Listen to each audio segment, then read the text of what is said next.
Vamos saber das notícias de Brasília com Renato Dias no ar. De olho em Brasília.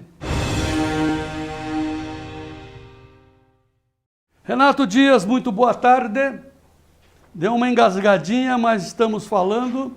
Renato, antes de nós entrarmos na nossa pauta, o presidente Bolsonaro vai se reunir daqui a pouco, daqui a 1 hora, 15 horas, com representantes da soja, produtores, indústrias, traders, né? A ProSoja está no meio, a Biov, etc. E hoje de manhã ele deu uma palhinha para um grupo de apoiadores. Ele disse que ele reconheceu, primeiro elogiou a ministra Tereza Cristina, e ele reconheceu que nós estamos exportando muita soja, e ele vai conversar com esse pessoal agora às 15 horas, no sentido, frase dele, de ficar um pouquinho da soja aqui no Brasil. Renato, eu queria saber que mágica ele vai conseguir. Será que ele é mágico? Pois é, João. Esse depoimento aí, eu acho um pouco estranho, porque é aquela coisa, né? Até o Paulo Guedes sempre fala isso, o mercado ele é soberano.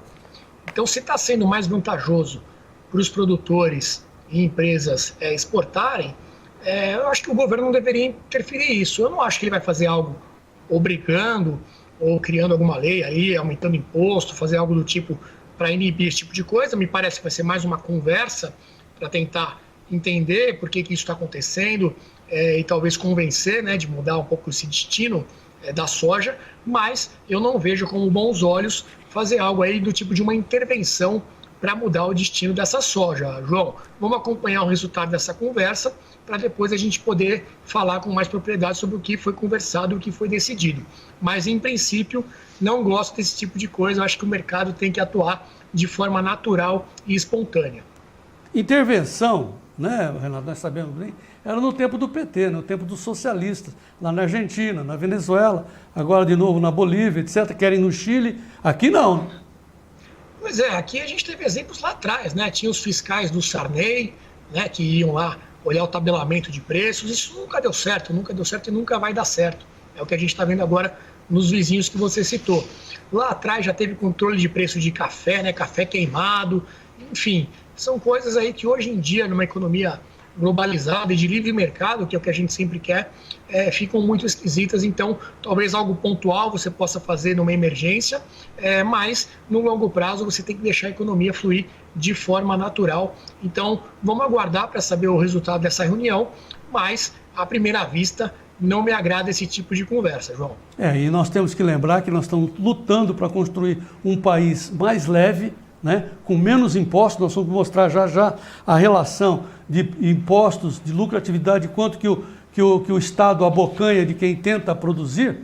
E o Paulo Guedes ontem fez uma frase de novo, dizendo que não vou falar forças ocultas, forças políticas estão impedindo as privatizações para que a gente tenha diminuição nos impostos e possivelmente gerar mais empregos. Né, Renato? O governo Bolsonaro é muito cobrado, né, por não ter feito as privatizações que prometeu na campanha, principalmente com o Paulo Guedes. Então o pessoal fala, de importante mesmo não privatizou nada. Acontece que não é tão simples assim, né? A gente vê que até quando quer privatizar uma subsidiária da Petrobras, ou seja, nem é a empresa mãe, é uma empresa ali que está abaixo do controle principal, você tem que ir até o STF para conseguir autorização disso. Você depende do Congresso, né, para essas mais importantes. A Eletrobras, por exemplo, é uma privatização que está aí há muito tempo sendo falada. Os próprios Correios, que eu não vejo como defender você não privatizar os Correios.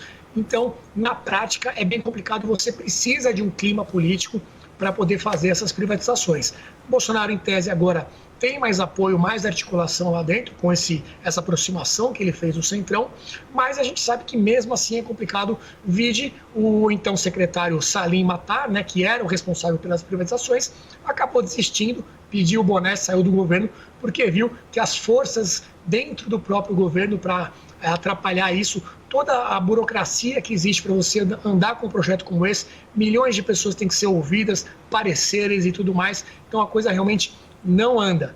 Vamos ver se de repente com esse tipo de fala a gente tem alguma novidade, mas não dá para jogar isso só na conta do executivo. Você tem legislativo que precisa aprovar e até o judiciário, que no fim das contas tudo acaba no judiciário, João, aqui no Brasil. Infelizmente. A gente não tem um presidencialismo e nem um parlamentarismo. É um STFalismo, se é que pode dizer algo assim. Agora, antes da gente falar do fatídica vacinação obrigatória, imagina, né? Vamos falar novamente da necessidade de nós votarmos bem nessas eleições municipais do dia 15, votarmos bem para vereador, porque são os vereadores que formam o diretório municipal, que formam o diretório estadual, que forma o Congresso. No fundo é isso, né, Renato? Vote bem para vereador se você quiser mudar Brasília, né? Se você quiser mudar o Supremo, se você quiser mudar o Congresso que faz as modificações na Constituição, né? Votem bem para vereador. Você acha que nós precisamos de uma nova Constituinte, Renato? João, o líder do governo, né, o deputado Ricardo Barros, comentou isso ontem, né, trazendo aí a ideia de fazer um novo texto constitucional. Não que a nossa Constituinte seja boa, a gente sabe que esse texto de 1988, ele é um paraíso no papel, né? Ele prevê ali milhares de direitos, acesso à educação, à saúde de forma ilimitada, sem prever de onde vão vir os recursos para isso, né? Mas o atual momento do país não permite a gente ter essa discussão. A gente está aí se recuperando de uma pandemia, a dívida pública explodindo, né? Muita coisa, muitas reformas paradas, como a gente comentou agora, as privatizações que precisam acontecer. Então, você querer discutir agora um novo texto de Constituição é completamente inadequado. O Chile vai fazer isso agora, né? Infelizmente, porque o Chile é um dos melhores países da América do Sul, eles vão querer uma Constituição nos moldes da brasileira. Então, infelizmente, a gente está vendo aí eles mudarem o rumo do país deles. Quem sabe nos próximos 5, 10, 20 anos, infelizmente, a gente vai assistir a piora desses índices sociais lá no Chile. Então, o Brasil tem que mudar para fazer o efeito contrário, né? Tirar direitos, tirar todo esse tipo de paraíso na terra que está escrito ali, para algo mais realista. Falando do que você comentou, realmente, eleições começam agora, e aí é como aquela frase: antes de querer mudar o mundo, você tem que arrumar o seu quarto, né? O pessoal fala muito para adolescente que quer mudar o mundo. Antes de você querer mudar Brasília, tem que arrumar a sua cidade com os votos para vereador e prefeito aí, que estão se aproximando. Tem muito candidato, João, que é prefeito, que é deputado federal. Então, eles estão lá no ranking dos políticos, você pode ver todo o histórico dele, como é que ele votou nas principais decisões, se ele gasta muito dinheiro público, se ele tem processo judicial. Acesse o políticos.org.br, pesquise o nome do candidato a prefeito que é deputado, você vai ter uma boa dose de informação aí para ajudar a decidir o seu voto. Principalmente ver se o cara é ficha limpa, se o candidato, cara não, o candidato é ficha limpa. Agora, Renato, vamos ao embate. Bolsonaro versus Dória, obrigação de vacinar. O que você tem a dizer? Continua essa polêmica, né, em torno de uma vacina que nem existe ainda, né? Estão ainda na fase de desenvolvimento, não foi aprovada, mas o Dória continua ali com aquela ideia obsessiva de obrigar todo mundo a vacinar, algo que a gente ainda não tem muita certeza, né, sobre a segurança, sobre a eficácia. E o Bolsonaro hoje de manhã falou um pouco sobre isso e também aproveitou para alfinetar o Dória, que fez aí um grande aumento de impostos aqui em São Paulo recentemente. Vamos assistir a fala dele. Vamos lá. O mês passado foram mais de 250 mil empregos. Muito bom, muito bom. As empresas estão recomendando, lá fora estão recomendando comprar real, é isso, Paulo? Começou. Então é mais uma sinalização que está dando certo a economia nossa. Então, lá fora estão recomendando comprar dólar, comprar reais, certo? Qual tem mais dados bons da economia, Paulo? A economia está voltando em ver como a gente achava que ia voltar. Graças a Deus. E mês passado, 250 mil novos empregos, como o presidente falou, e 300 mil novas empresas. Criaram 300 Empresas foram destruídas, aquela história, fica em casa. Sim. Lembra que eu falava? Tem que tratar do vírus e da economia. Com certeza. Então o pessoal dando pancada em mim, né? Olha o problema aí. Se não é o trabalho da equipe econômica, do auxílio emergencial, socorros a pequenos e microempresas, rolagem de dívida de estados. Tem um estado que aumentou imposto no Brasil, sabe qual que é, não? Alguém sabe qual é o estado que aumentou? Qual que é? São Paulo. São Paulo. São Paulo aumentou barbaramente produto da cesta básica. Com certeza. Lamentavelmente. Para estar cobrando imposto até do cara que tem deficiência, que compra o carro.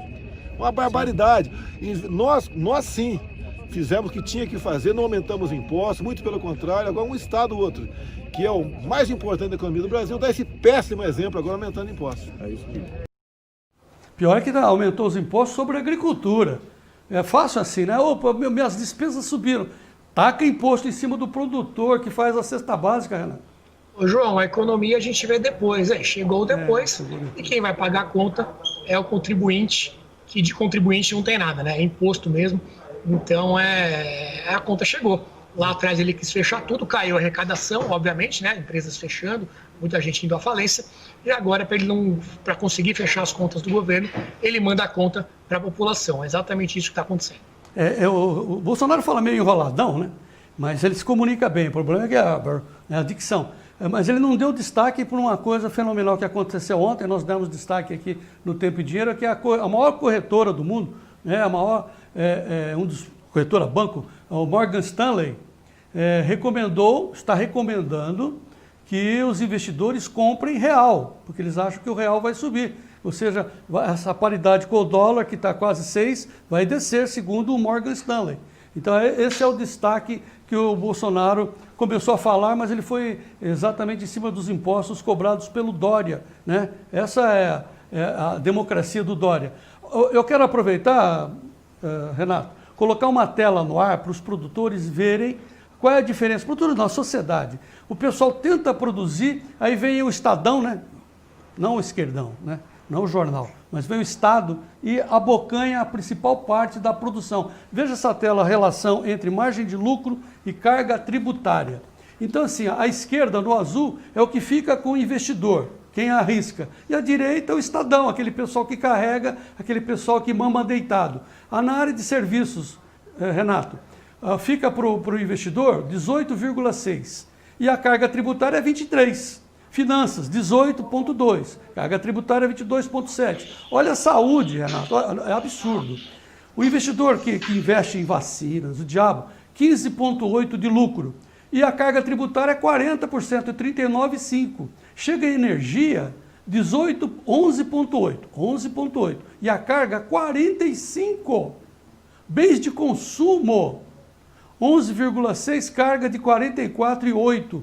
Construção 11,2%, carga tributária de 13,9%, o varejo, está o supermercado aí, 11,2% de lucro e carga de 36,4%, ô louco. Mineração, 7,6% de margem de lucro e a carga 22,3%, e a comunicação, 6,2% de margem de lucro contra 47% de carga tributária. Renato, nós somos um país livre ou isso daqui é comunismo? Pois é, João, para você ver, mesmo que você tenha uma empresa sozinho, você tem um sócio no seu negócio, né, que é o governo. Ele é seu sócio, ele abocanha uma boa parte dos resultados da sua empresa e a gente sabe que não tem um retorno disso, né, em forma de serviços, em forma de saúde, segurança e tudo mais. E esse quadro também revela, João, a dificuldade que é fazer uma reforma tributária, né, porque existe uma disparidade muito grande de nível de taxa de imposto em cada setor. O setor de serviços, por exemplo, é o mais resistente a fazer mudanças bruscas, porque justamente ele é um dos que tem aí a menor taxa tributária, a taxa de impostos em relação ao restante da economia. Então, quando você vai mexer em um lado, você vai mexer do outro, é o cobertor curto, né, que a gente fala na economia. Então, para chegar num consenso de qual é o novo modelo que vai funcionar para todo mundo, é sempre muito difícil. Mas, para todo mundo, fica essa mensagem, né? O Estado é seu sócio, você trabalha 5 meses do ano só para pagar impostos, a partir do 6º mês, aí sim você começa a trabalhar para você mesmo, o dinheiro para pagar todos os serviços que você já deveria receber. Então, é muito complicado fazer negócio no Brasil. E o Chile, como a gente falou já, indo para esse caminho de aumentar impostos, de prever tudo isso na Constituição. Infelizmente, eles deveriam ser um exemplo para a gente imitar o que eles fazem lá, mas a gente vê aí que realmente a cultura esquerdista, socialista, acaba vencendo no final, João, infelizmente. Muito obrigado, Renato Dias, pela sua participação. Como eu sempre digo aqui, Renato, mais informações no site politicos.org.br, onde você vê lá o ranking dos políticos, para ver se o seu candidato, que era deputado, está se candidatando a vereador, por exemplo, ou a prefeito, se ele é ficha suja ou é ficha limpa. Confira lá, confere lá, politicos.org.br, ranking dos políticos da equipe do Renato Dias, que vai voltar conosco amanhã.